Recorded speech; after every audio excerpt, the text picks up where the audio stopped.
Hello friends, मी तुमचा वाटाड्या. आज मी निघालो आहे आंबाघाटातील सडा पॉइंट.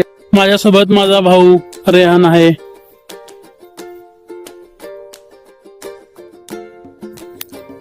अमिनी घाटातील हे दृश्य खूप सुंदर दिसत होते. आता आपण पोहोचलो आहे आंबा या गावामध्ये. इथून आता आपल्याला उजव्या साईडला कोल्हापूरकडून येताना उजवा टर्न घ्यायला लागतो. असे छोटे ओघळ आणि ओढे ओलांडत आपल्याला कच्च्या रस्त्याने जावे लागते. मी आता वन विभागाच्या कमानापाशी पोहोचलो होतो. तिथून मला 1 ते 1.5 किलोमीटर आत ट्रेक करत जायचे होते.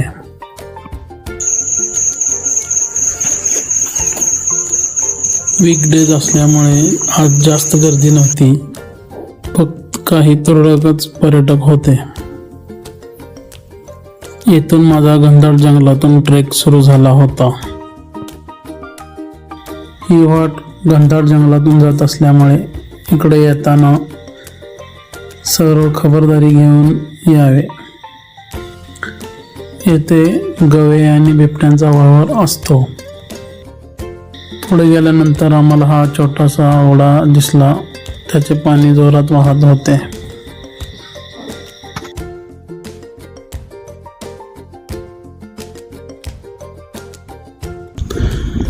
जंगलातून चालत चालत पुढे आल्यानंतर हे जांभ्या खडकाचा सडा सुरू होतो. सगळीकडे तुम्हाला खडक दिसत असेल. तर फायनली आम्ही आता सडा पॉईंटच्या शेवटच्या ठिकाणी आलेलो आहे. समोर आता खोल दरी आहे. धुक्यामुळे आपल्याला व्हिजिबिलिटी खूप कमी आहे, त्यामुळे आपण बघू शकत नाही. तर वन विभागाने हे बसण्यासाठी पर्यटकांसाठी केलेलं आहे.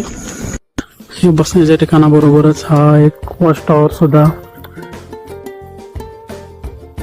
वन विभागाने केलेला आहे. तो धुक्यामुळे पूर्ण दिसत नाही. सगळीकडे धुक्याची चादर पसरलेली आहे, बघू शकताय.